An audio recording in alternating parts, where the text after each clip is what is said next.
Hello and welcome to the Global Women Achievers Festival 2021, a platform where we acknowledge and recognize the achievements of women who have made a niche for themselves in different genres.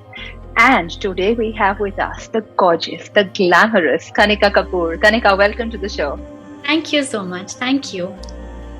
So, tell us about yourself, Kanika.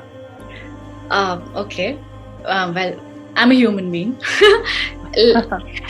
And I'm an actor, and I am living in Bombay now, even though I'm from Delhi. And I'm trying to navigate my way through life like everyone else is. Just that I'm doing what I really love doing, which is acting. And I was recently doing this TV show, which was called Ek Duje Ke Vaste Tu, and just got done with that. And now I'm looking at other projects. So that's what I'm doing right now. So tell us about your childhood. You're a Delhi ki darling. So how different has it been, this whole transition from Delhi to Bombay or Mumbai? So because I was born and brought up in Delhi, I have come to realize that there are a lot of differences between Bombay and Delhi. Growing up for me has been, I live in a joint family with everyone. So my grandparents are here. So for me, it's always, I'm getting to learn so much because every person has had different experiences in their lives, and I'm lucky enough to be learning from their wisdom. So growing up has been a wonderful learning experience for me. And I feel like in terms of the differences between Bombay and Delhi, Delhi is obviously home for me. So that's that. And it's more chilled out, even in terms of work. It's more very, very casual. It has this casual vibe to it. Bombay is, you get work done and it's like instant and all of that. So for work, I actually really like that about Bombay. And it's been very lucky for me. Whenever I've gone to Bombay, even before I'd moved there, something wonderful would happen to me. So I have come to believe that it is lucky for me. That's wonderful. So you don't come from a celebrity background. There's no one in your family who's worked in the movies or been to the TV. So what gave you that kida that you want to try it and make it big? So in fact, I come from an exactly opposite family. Like there's no one into acting. In fact, so my grandfather is a retired IAS officer. So we were so much, even my dad while growing up was so much into academics and studying, and they really wanted me to also give the civil services examination initially before they realized that I love acting. But how acting happened for me also was, there was not this one moment where I realized that, oh, this is what I want to do with my life.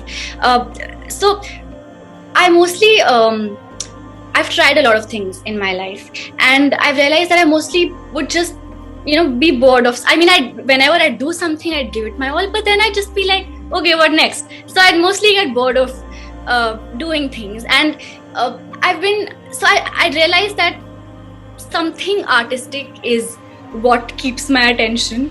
So it is going to be something artistic for sure. I used to really enjoy writing. I still do. I'm writing a lot these days because I have some time on me. So writing is something that I love. Acting happened because I was very fond of psychology in school, and I would love knowing, how the human mind functions, and this person's different from me. So, or maybe like their experiences have been different from me. So how would that person think in such a situation? So all of that would really intrigue me, and it still does.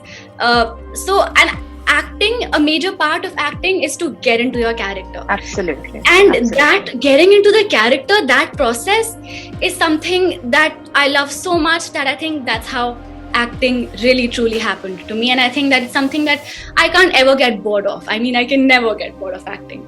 So wow, this is the first time I hear this. Your love for psychology leading you to acting is something you don't hear a lot. So how were your parents about it? Were they appalled? Were they against it? Were they supportive? How did it work in your family? Initially, they thought that, how someone says, oh, I want to be an astronaut. So I would say something like that. So they just think that, beta, theek hai, we'll see. And ban jao. Like, it's just a passing phase in your life is what they initially used to think.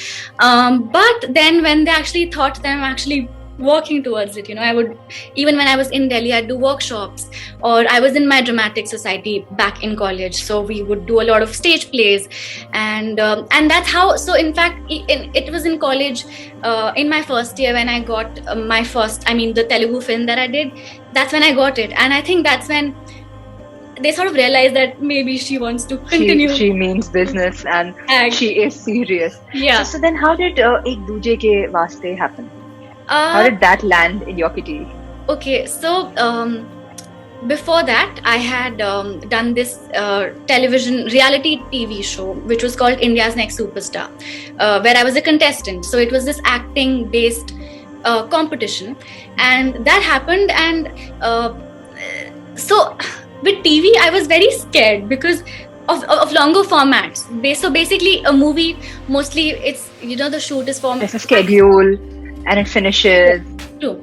Yeah, that. So and ad shoots are for 1 or 2 days and then you get a break. So I was very apprehensive about doing something for a year, playing the same character every day. So I was very skeptical. Even before that, I had gotten a few, offers to audition for a particular character, and I'd just be like, maybe I'd pass that. But so this one actually happened. I really liked when they told me what this is about. It's this army based show, which you don't get to hear a lot. Mostly TV, you think of TV as Are Saas Bahu Ka Shoga, and dripping sarees and wearing the embellishments, and exactly, and then also sleeping doing like that the same reaction 3 times, and that's what comes to your mind when you think of TV shows. So this sounded very different to me. It had to be a finite show, which meant a limited number of episodes. So all of that really appealed to me, and I auditioned for it, and there were a few processes of audition, and luckily I got through them all. And then I decided to give this a shot, and I'm so glad that I did, because I did not know. So it was like a training for me, because you're acting every day. So now you know when to cry, how to cry on cue, or how to, you can emote pretty quickly, like you can, and you also know how things work on a set. So it was like a paid training. Do you get it? I looked at it like that, and I did it, and I'm so glad that I did, because it taught me quite a lot of things. So you were a very choppy, a bubbly girl, and and the role you played was a very serious role, completely diverse from the person you are, in your real life. So how did you train to get that seriousness and you get into the skin of it? How did you do it? So I like to believe that, so this person that I am with right now, I'm not like that all the time. I like to believe that there are various personalities in me, and it just maybe depends on my mood, and that's how I am. So, but mostly, like, if I'm, and I love my own space, and when I am alone, I'm mostly exactly like how my character was. So for me, that part, to get into the skin of my character for this show, wasn't all that difficult. What was more difficult for me was the army bit of it, because that whole the physical training, and that bit, and like when they grow up, so when they are in school, because I've been in school and I know what it's like. So that, because you've already lived through that, so that was easy. You can, yes, I can relate to that. But when she's in the army, I've never lived that part, and I don't even think I'm ever going to live the army life, because I don't plan to go to the army. But that's when other people's experiences count. So before my show started, we had actually gone to shoot the promo in Ladakh, and also in this place called Satara, which is in Maharashtra. And over there, I met a lot of these girls who were in NCC and planning to join the army. And I spoke to them, I saw how they walked, and they were very helpful with everything.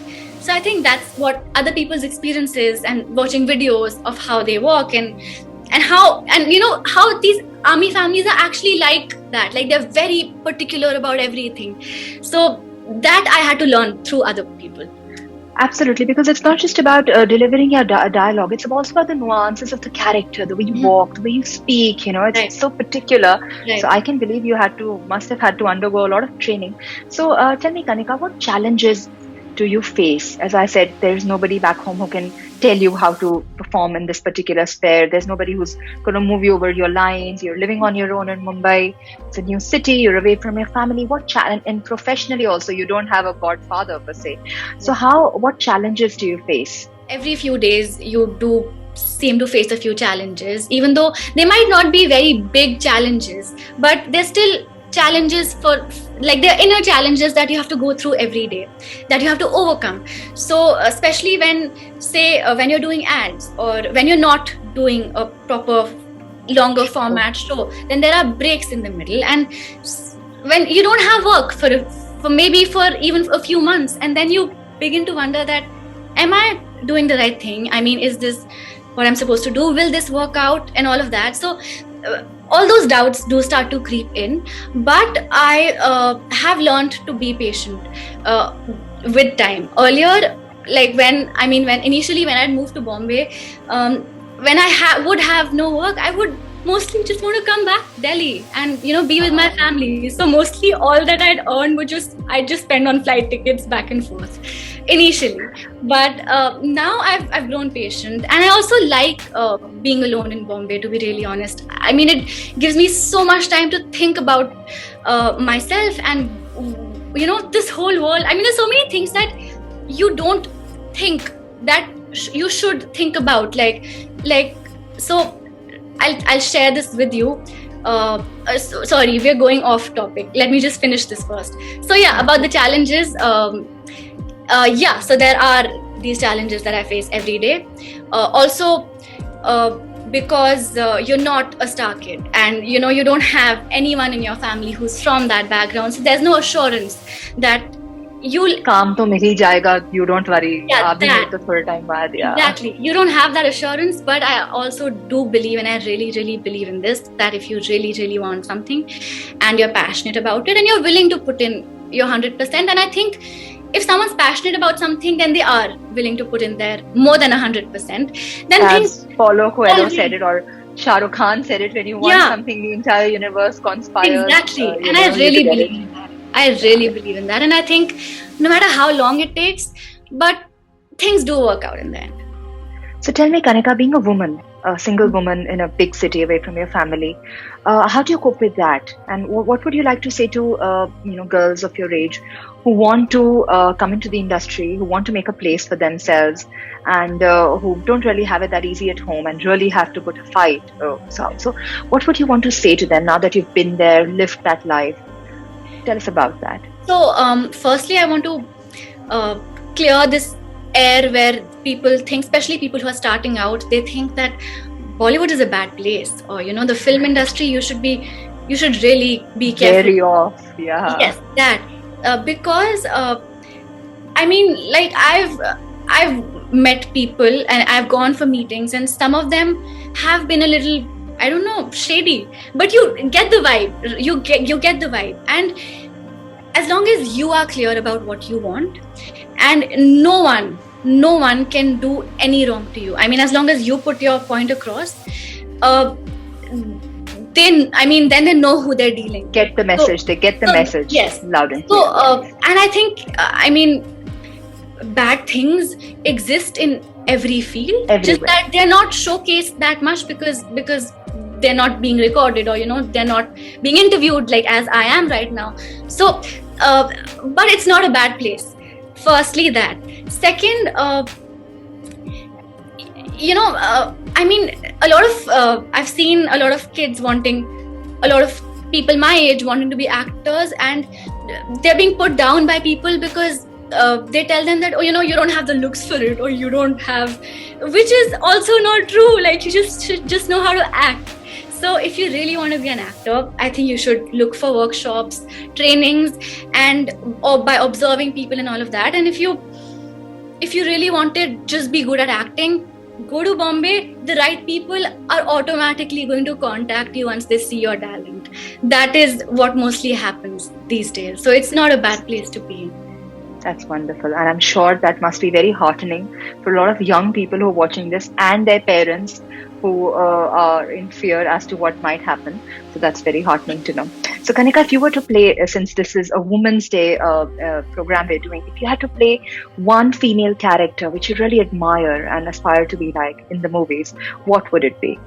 You mean someone like a character from a film that I'd want? A character from a film which is a very strong woman-centric character.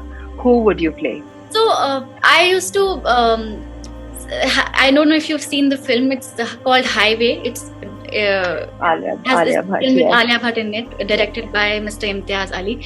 I really like. She has this rawness in her when she plays that role, and I really want to be able to play that. You know how in the end, especially in the end, when she just completely doesn't care about what people think of her. That is something that's very rare, and I want to play something like that. That's wonderful. So Kanika, we see women today excelling in all walks of life, be it academics, be it making it to the space, be it making it to the legislature. You see Kamala Harris, you see all these women, Michelle Obama and Priyanka Chopra, in their different domains. What do you have to say about how important is it now for women to take the lead? I think it is very important. It was even important earlier, but I think especially now when we are in that place where we can actually do that, now we can, and it's very important. And with time, also I can't really, it's wonderful to see these amazing women out there doing what they're doing. But I think all of us, whoever is also watching, even in our own lives, even if we can do these little things that be it questioning a particular point of view. So I would I want to give you an example from my show. There was this one scene where Suman, my character, she has to clean this person's wound, and she's cleaning it, and then they told me to show discomfort while doing that, and they told me to be a little I can't look, and I'm still doing it, and I couldn't understand why, because firstly she comes from this army family, and she's training to be a doctor, like an army doctor, and I questioned them, and they also thought that it was a legit question to ask, and then they tried explaining it to me that no, because maybe you care about this person, and that's why you can't see that person in pain, which makes sense to me. But obviously the kind of discomfort, the degree of it was lessened. So at least we are at that place where we can question and kind of have a discussion about it, and reach a common ground. And I think that's very important in today's time. So I think all of us should question something that doesn't make sense to all of us. So Kanika, on a parting note, what message would you like to give to all the women and men out there on Women's Day? I want to tell everyone, it's a common message. It's not specifically related to women as such. I just want to say that all of us, I believe that we're all sort of suffering in our own ways. We're all going through things, dealing with things that we can't even see, in other people's lives. We don't know what they're dealing with. So I just want to say that a woman or a man or anyone, just be kind to people is what my message is. Just be kind, because that's the least that you can do. Just show some love to people around you, because you don't know what they're going through, and sometimes you don't understand why they act a certain way, but you don't know their story. So all that you can do is be kind to people, and that's how you navigate through your life, is what I want to believe in. And I want all the people watching this to sort of take that away from our conversation. I think that is a beautiful thought, just like you are. Compassion goes a long way, and I think what we need in this world is patience and tolerance and kindness. Right. On that note, I would like to thank you, Kanika, for coming here and for making this show so beautiful. You're truly a wonderful person, and we wish you all the best. Good luck. Thank you so much. Thank you.